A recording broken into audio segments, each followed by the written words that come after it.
Dernier rendez-vous de la revue de presse comptant pour cette semaine. Avec nous, sur ce plateau, Kodevi Amétonou, toujours fidèle au rendez-vous. Kodevi Amétonou, bonjour.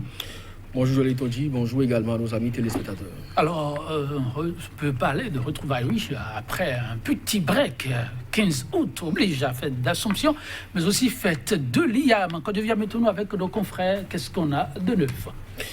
Oui, il y a qu'au niveau de l'Assemblée nationale, ça bouge beaucoup, en dehors de ceux qui ont demandé que la gestion du Hongodi soit contrôlée. Il y a que le Parlement a procédé donc à la désignation de ses membres devant siéger au niveau du COS Lépi, 9 au total, 5 pour la majorité, 4 pour la minorité. Ça a été donc fait. Patrice Talon doit pouvoir continuer par assainir davantage la classe politique ou bien la rajeunir. De toutes les façons, c'est des souhaits de certains compatriotes, sans oublier que Boni Yaye est toujours poursuivi, constate des canards, qui a caché véritablement la convocation adressée donc au chef de l'État à ce sujet.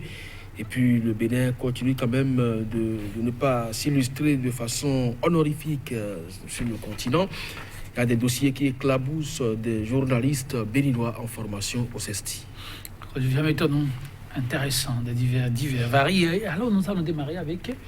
Le journal La Dépêche qui affiche donc en manchette ce matin les événements des 1er et 2 mai 2019 déférés devant la Cour africaine des droits de l'homme et du peuple, et des peuples du moins. Bientôt, le verdict de la Cour. Et puis, accusé de malversation à la tête de l'Assemblée nationale, Adrien Houmbedi rompt le silence. Le confrère de la matinée, CESTI, tentative de blanchiment, de formation de 52 journalistes béninois, une sale affaire qui salit l'image de marque du Bénin. La justice devra s'en autosaisir, elle qui a mis des enseignants du supérieur sous mandat de dépôt hier seulement à Dakar.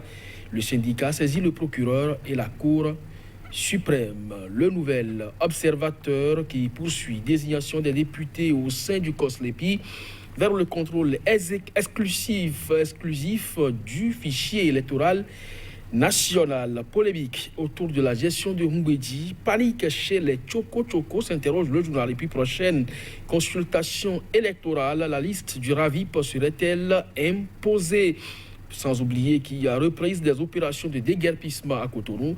Et le journal de s'interroger Jean-Claude Kodia sur les traces de Modeste Toboula. Le pays émergent. Poursuite contre l'ex-chef de l'État. Boni Yaye toujours convoqué par le juge qui a caché la convocation à lui adressée.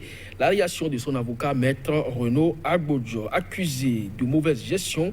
Maître Adrien Houmbedi tente de se défendre. Le questeur Valentin a été roulé dans le viseur. Le journal Matin Libre, renouvellement de la classe politique, le devoir d'aller au bout. Pour Patrice Talon, Bénin, Talon et les Soglo peuvent-ils encore s'unir? Il s'interroge le journal. Et puis, Tori Bosito, après la suspension des chefs d'arrondissement, quitte des adjoints au maire. Le quotidien Point Média pour terminer. Face aux accusations de mauvaise gestion, le PR décrit à la cabale. Désignation des membres du COSLEPI par le Parlement. La 8e législature continue son fourvoiement. Le piège se referme sur Talon et ses députés. En route pour de nouvelles élections contestées, le juge constitutionnel interpellé. Merci à vous, Kodevi. Maintenant, nous allons démarrer par là. Oui, Point Média, désignation des membres du COS Lépi, la 8e législature continue son fourvoiement, croit savoir nos confrères de Point Média, qui soulignent que là, le Bénin serait en route pour de nouvelles élections que devient maintenant contestées.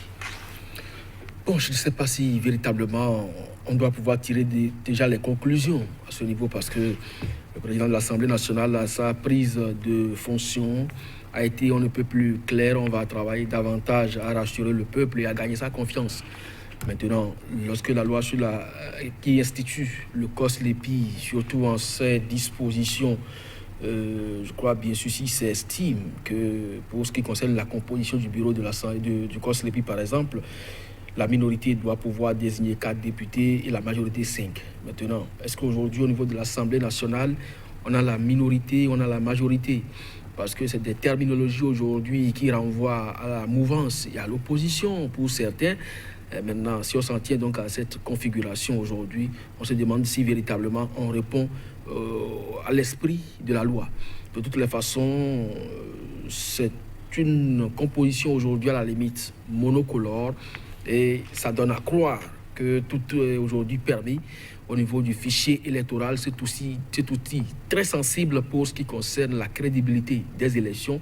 Rappelez-vous, il y a des députés aujourd'hui qui se retrouvent au niveau de ce Parlement qui avaient déjà agité l'idée que ce serait formidable qu'on laisse tomber la LEPI pour s'occuper donc des élections avec le RAVIP, la liste instituée et concoctée par le pouvoir pour le compte de 2017-2018. Mais il n'y a que quand même des formations de l'opposition en son temps avaient crié leur haro. Finalement, ça a été rangé, cette idée-là. Mais aujourd'hui, nous avons pratiquement pignon sur rue, où c'est des députés à qui il y a la cause du pouvoir, qui sont aujourd'hui désignés, ou qui sont du moins à l'Assemblée, qui sont désignés parmi eux pour siéger au niveau du COSLEPI. On se demande véritablement ce qui va se passer. Et peut-être, oui, ça vient donc conforter cette vision du journal qui pense qu'on aura bientôt de nouvelles élections contestées. Mais on attend de voir parce que le chef de l'État continue pas à croire, en tout cas pour ce qu'il a dit, que les formations de l'opposition disposeront donc de leur certificat de conformité, ce qui va leur donner une certaine légitimité et légalité. À partir de cet instant, la vie politique sera davantage animée. La vie politique animée, une vie politique qui continue aussi de penser ses plaies, mesdames, messieurs. La dépêche qui nous rapporte que les événements des 1er et 2 seront bientôt débattus au niveau de la Cour africaine des droits de l'homme et des peuples Kodjo-Via-Métonou. C'est pas bientôt, c'est une requête qui a été déjà introduite et qui fait déjà objet d'instruction.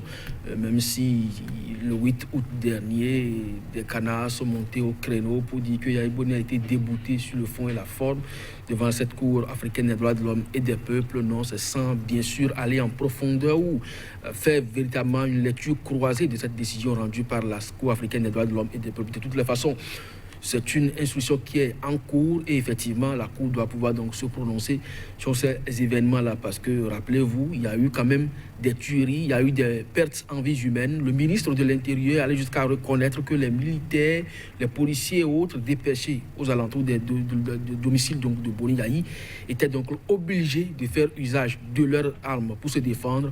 Donc à partir de cet instant, on doit pouvoir situer les responsabilités sur les meurtres survenus au cours donc de ces événements des 1er et 2 mai. Donc la Cour va effectivement se prononcer dans les peut-être tout prochains jours, semaines ou mois à venir. Oui, ici, pour la dépêche, on en saura bientôt sur ce verdict. Quand je viens Métonou, Adrien Ombedi, lui, n'a pas attendu pour se prononcer par rapport à ce sujet de malversation qui évoque son nom à longueur de journée. C'est une fois encore la dépêche qui nous rapporte accusé de malversation. L'homme a rompu le silence.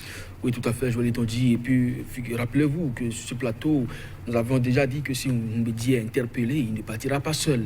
Eh bien, il a commencé donc par envoyer des signes lorsqu'il estime que nulle part dans le règlement intérieur de l'Assemblée nationale, le président de l'Assemblée n'est véritablement mêlé à la gestion financière. Il est ordonnateur, mais il n'est pas celui qui s'occupe des finances de l'Assemblée nationale. Donc, si gap, il devait y en avoir, même s'il émet des intentions, il donne des ordres, eh bien, il revient donc au questeur de lui rappeler cela conformément à la ligne budgétaire tracée par les lois. Donc, de ce point de vue, je crois que le président du PRD se trouve suffisamment déjà au-dessus de la mêlée et donc renvoie la balle dans le camp de ceux qui pensent qu'on doit pouvoir auditer sa gestion. Et quand on sait très bien celui qui est aujourd'hui en train donc de demander expressément cette commission parlementaire pour auditer sa gestion, c'est tout de même curieux. Et il a dit, ce n'est peut-être que de l'acharnement. Mais de toutes les façons, nous osons croire que ces députés vont aller jusqu'au bout de cette procédure qui est donc enclenchée pour qu'on puisse voir véritablement clair autour, parce que 4 ou 10 milliards de francs CFA, ce n'est pas 4 millions, ce n'est pas 4 millions. Donc il faut quand même qu'on sache véritablement ce qui s'est passé et l'auteur ou les auteurs doivent pouvoir répondre quand même de cette mauvaise gestion du bien public.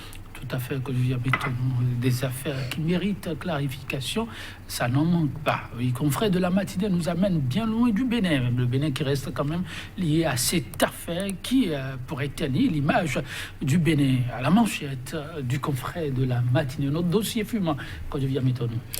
Oui, c'est quand même gênant parce que il s'agit quand même de la corporation.